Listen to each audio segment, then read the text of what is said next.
Assalamualaikum warahmatullahi wabarakatuh. Waalaikumsalam. Alhamdulillahirabbil alamin wa bihi nasta'in wa ala umuri dunya waddin wassalatu wassalamu ala asyrafil anbiya'i wal mursalin sayyidina wa maulana Muhammadin wa ala alihi wa sahbihi ajma'in. Jamaah rahimahullah, para pemirsa sekalian yang kami hormati, alhamdulillah kita masih bisa menikmati Ramadan di tahun ini. Makanan dan minuman merupakan kebutuhan kita sehari-hari. Ya, makan dan minum adalah aktivitas fisiologis yang perlu kita lakukan sehari-hari.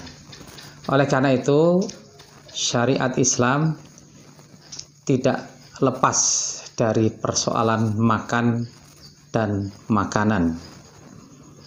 Ada 3 kaidah dasar yang perlu kita perhatikan ketika kita berbicara tentang makan dan makanan. Yang pertama adalah kaidah kehalalan. Yang kedua adalah kaidah ketoyiban, toyib. Dan ketiga adalah kaidah kecukupan.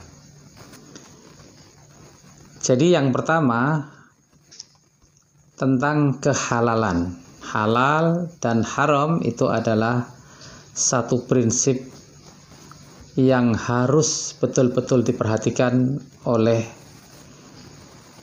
umat yang beriman.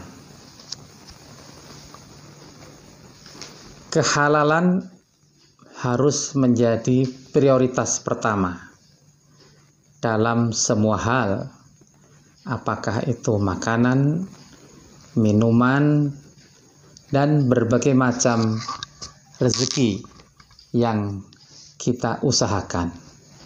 Maka Rasulullah Shallallahu Alaihi Wasallam juga mengingatkan kepada kita, jangan sampai ada di antara anggota keluarga kita yang darah dagingnya tumbuh dari makanan yang haram. Karena seperti yang beliau tegaskan bahwa adalah menjadi hak bagi tubuh yang dibesarkan dengan makanan yang haram, haknya itu adalah mendapatkan neraka. Na'udzubillahi min dzalik. Jadi pertanyaan pertama yang harus kita ajukan untuk diri kita, keluarga kita, setiap kita mau makan, maka yang paling penting nomor 1 adalah tentang kehalalan ini. Allah dan Rasulullah sudah atur apakah itu halal dalam pengertian zatnya dan juga halal dalam pengertian cara mendapatkannya. Dua-duanya harus kita perhatikan agar darah daging kita tidak tumbuh dari makanan yang haram. Maka kita pun berdoa kepada Allah, ya Allah, jadikanlah aku orang yang merasa cukup dengan yang halal saja dari rezekimu. Hadirin dan pemirsa, kaidah kedua adalah toyib.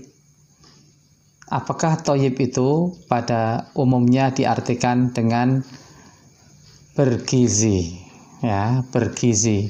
Secara umum, pengertian bergizi adalah mengandung makanan kita mengandung zat-zat yang dibutuhkan oleh tubuh kita. Ada yang disebut dengan makanan yang berfungsi sebagai pembangun, yaitu protein dan juga lemak. Lalu ada makanan yang sering diartikan sebagai sumber energi, yaitu karbohidrat. Dan juga ada buah dan sayuran yang diperlukan baik karena kandungan seratnya maupun karena kandungan vitamin dan mineralnya. Secara umum semua ini kita butuhkan, ya, utamanya pada orang-orang yang mempunyai tubuh yang relatif baik atau sehat. Nah, ini adalah thayyib, ada makanan gizi seimbang. Namun demikian, hadirin dan para pemirsa, kadangkala kita atau seseorang tidak membutuhkan makanan itu dalam keadaan seimbang persis seperti yang diteorikan seperti itu, karena terkait dengan keadaan seseorang atau orang tersebut. Misalnya seseorang yang menderita atau mengidap diabetes mellitus, maka thayyib bagi dia adalah tidak tinggi karbohidrat. Seorang pengidap diabetes atau yang dikenal dengan diabetesi dianjurkan untuk mengurangi konsumsi karbohidrat. Demikian pula orang yang sudah mempunyai masalah kegemukan atau obesitas juga harus memperhatikan asupan karbohidrat ini. Harap diperhatikan bahwa ada rumus 3J yang terutama berlaku untuk orang-orang yang mengidap diabetes dan juga kegemukan atau obesitas. Apakah itu 3J? Yaitu jenis, jumlah, dan jam atau jadwal. Jenis sudah saya sampaikan tadi bahwa harus pintar-pintar milih. Usahakan bagi kita sebenarnya secara umum, usahakan agar juga mengonsumsi karbohidrat yang kompleks, bukan yang simplex. Apalagi yang punya masalah diabetes dan punya masalah kegemukan. Harus sangat mengurangi asupan karbohidrat ini. Berikutnya protein. Nah, protein itu ada protein hewani dan ada protein nabati. Semuanya kita perlukan. Protein hewani seringkali lebih efisien, ya, seperti telur. Itu merupakan telur putih. Telur itu adalah makanan yang sangat efisien dalam penggunaan proteinnya. Jadi penggunaan protein dari kandungan protein dari putih telur itu sangat efektif, sangat efisien, hampir 100%, jadi lebih dari 80% itu protein netnya. Jadi sebagian besar memang dapat dimanfaatkan dengan baik proteinnya. Sedangkan pada protein hewan nabati angkanya jauh di bawah itu. Namun demikian kita tetap perlu memvariasikan asupan protein kita antara protein hewani dengan protein nabati. Ini kedua, ya. Tentang lemak atau minyak bukan tidak boleh. Lemak atau minyak kita usahakan lebih banyak pada lemak yang tidak jenuh. Dan hindarilah konsumsi lemak trans seperti banyak terdapat pada makanan-makanan camilan, pada seafood,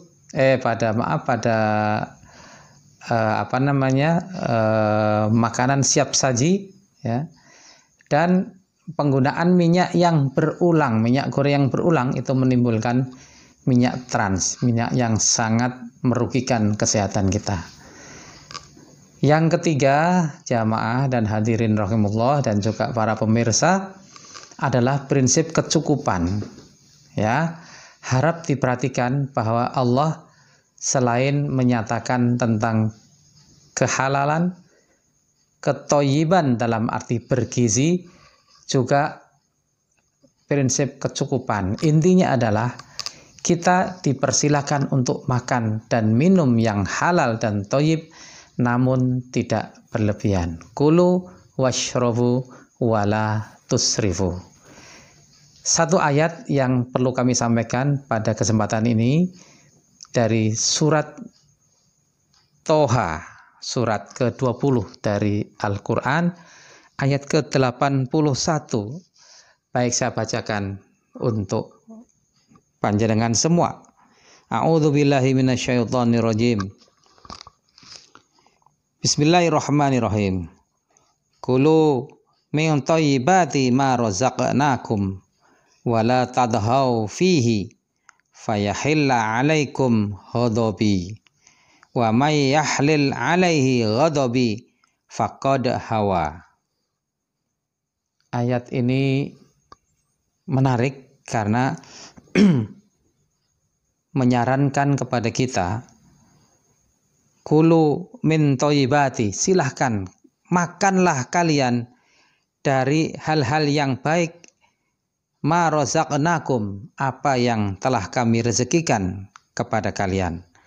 Wala tadhaw fihi, namun janganlah engkau sekalian berlebihan di dalamnya. Fayahilla alaikum ghadabi, yang demikian itu akan menyebabkan kemarahanku akan jatuh kepada kalian. Dan siapa yang kepadanya jatuh amarahku, faqad hawa, maka dia itu binasa.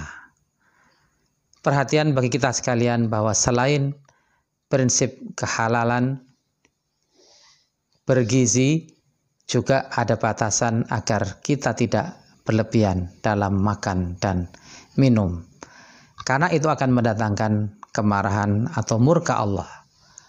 Murka Allah dalam arti duniawi antara lain adalah datangnya penyakit. Karena Rasulullah sendiri juga pernah menyatakan bahwa sumber dari banyak penyakit adalah perut. Jadi pengendalian diri kita terhadap asupan makanan yang masuk ke dalam perut kita merupakan bagian dari upaya kita menghindarkan diri dari penyakit, menghindarkan diri dari murka Allah. Nasihat yang cantik dari Rasulullah SAW adalah bahwa kita hendaknya menempatkan, membagi, memporsikan lambung kita dalam 3 bagian. Yang pertama, bagian pertama adalah untuk makanan. Bagian kedua adalah untuk minuman. Dan bagian ketiga adalah untuk pernafasan. Jangan sampai kita makan sampai kekenyangan sehingga bernapas pun menjadi sulit. Maka nasihat Rasul adalah berhenti sebelum kenyang, bukan berhenti sebelum kekenyangan. Secara teknis ini dapat diartikan antara lain adalah dengan mengurangi kalori yang disebut dengan restriksi kalori. Kalau rata-rata orang dewasa mengonsumsi 2000 kilokalori, maka cobalah mengurangi kalori Anda menjadi 1500 kilokalori. Dengan kata lain, kira-kira kalau biasa makan 1 piring, cobalah usahakan makan cukup setengah piring saja. Ini berlaku untuk orang dewasa yang sudah di atas 25 tahun. Atau bagi kita yang sudah mengalami kegemukan atau diabetes. Bagi anak-anak yang masih tumbuh kembang tentu ini tidak berlaku. Untuk pembicaraan yang lebih teknis dan lebih detail, kami persilahkan Anda untuk berhubungan dengan para ahli gizi atau dengan saya, Bambang Edi, siap mendampingi konsultasi Anda soal gizi ini. Assalamualaikum warahmatullahi wabarakatuh. Waalaikumsalam.